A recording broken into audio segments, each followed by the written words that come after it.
नमस्कार मेरे अबुराज के प्यारे भक्तों। आज की कथा श्री 1008 श्री गहनाराम जी महाराज की अनन्य शिष्या श्रीमती गजरा माँ व श्री मन्ना बापू की कथा है। सिरोही जिले के स्वरूपगंज कस्बे से 8 किलोमीटर पश्चिम में आबू पर्वत की तलहटी में एक काछोली नामक ग्राम है। यहाँ प्रजापति कुम्हार परिवार में मन्ना बापू व गजरा माँ नामक भक्त दंपति निवास करते थे। मन्ना बापू की सहधर्मिणी पूज्या गजरा माँ पति की गृहस्थी में सहयोग के साथ साथ भक्ति व संत सेवा में भी पूर्ण सहयोग करती थी। ईश्वर की अनुकंपा से पति पत्नी दोनों ही धार्मिक भावना से ओतप्रोत थे, अतः उनके यहाँ साधु संतों व ब्राह्मणों की सेवा निरंतर जारी रहती।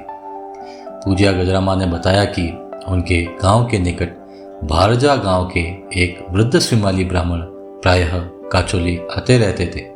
जब भी वे काछोली आते तो अवश्य ही उस दंपति के यहाँ पधारते और उनकी सेवा स्वीकार करते।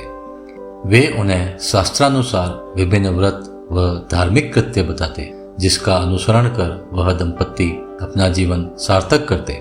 उन्होंने ब्राह्मण देवता के आदेशानुसार शिवजी का प्रसिद्ध मांछावाचा व्रत 16 सोमवार का व्रत कर विधि विधान से उद्यापन भी संपन्न किया।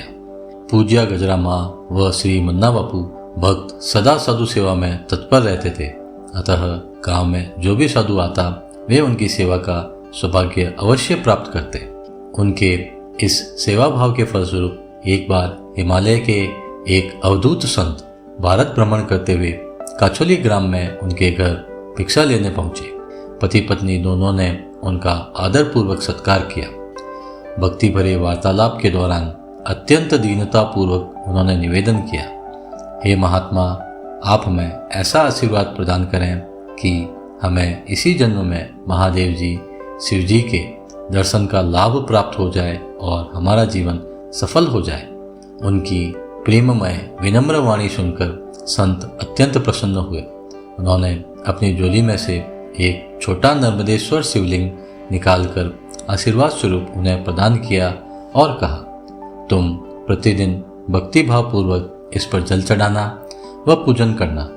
इसके फलस्वरूप तुम्हें एक सिद्ध महापुरुष गुरु रूप में मिलेंगे, जो स्वयं शिव रूप होंगे और उन्हीं की कृपा से तुम्हें साक्षात शिव के दर्शन होंगे।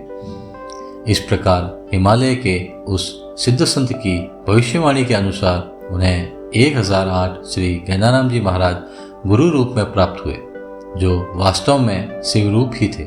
आगे उसी वर्णन की पावन यात्रा का यह आरंभ है। काछोली गांव में ही श्री लीला जी पुत्र लखा जी रहते थे, जो सीरवी एक कृषक जाति के थे।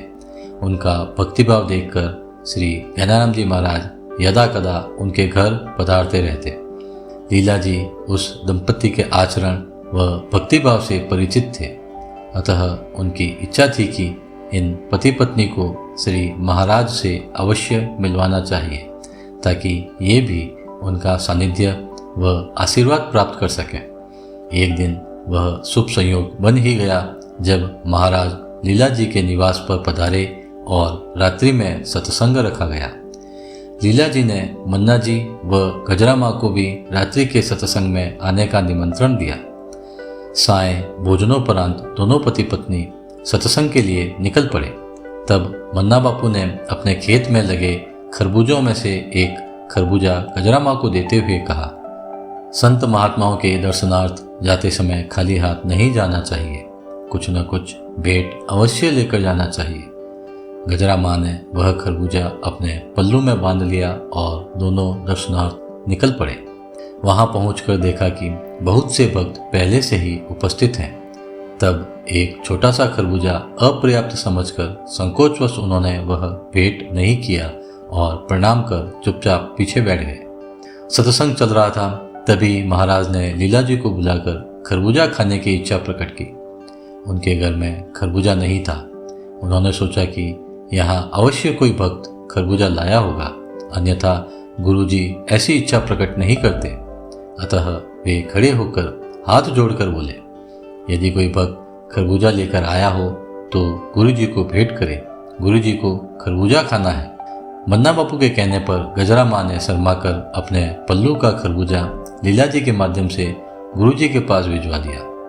गुरु जी मुस्कुराते हुए बोले, जिसने खरबूजा लाया है उसे मेरे पास बुलाओ। दोनों पति पत्नी गुरु जी को प्रणाम कर शर्माते हुए उनके चरणों में बैठ गए।